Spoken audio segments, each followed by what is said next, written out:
Good morning guys, balik na naman tayo dito sa farm. Ito po yung aking white kelso, galing Bacolod. B-boy line po ito. Na i-breed ko na rin siya. At saka ito yung aking super sweater.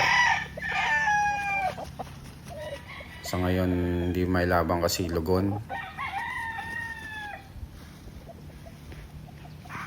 At dito naman tayo sa kabila.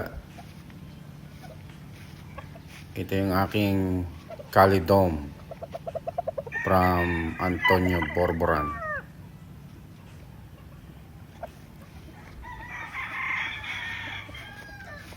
Dito naman ay ang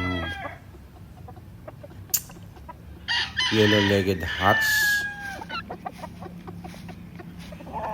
At yung Jack Halsey Lemon from Bacolod.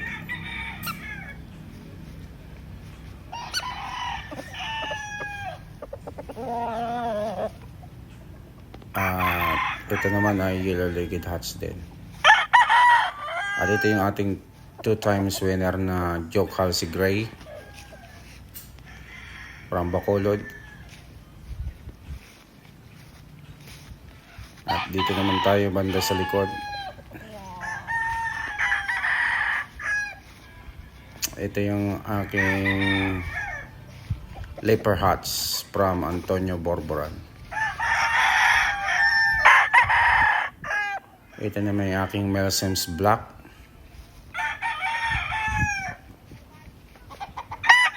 Broadcock po ito lahat. Ito palang dalawa. Leopard hats saka Melsems Black. Tsaka ito po yung aking unang pasisiw. 3 months na sila. 2 months pa 2 months pa harvest time na ito. So, kailangan magdagdag ng tipi sa likod. Pababa po itong aking range. At ito naman yung ito na yung aking mga palahi.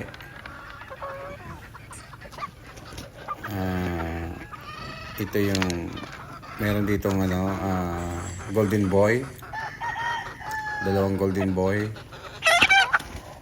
Melsems Hutch, tsaka Tasmanian Hennies, tsaka may isang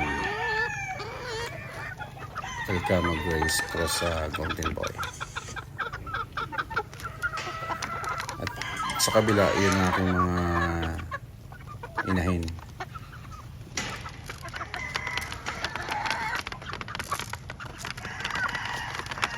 Lalaki na oh.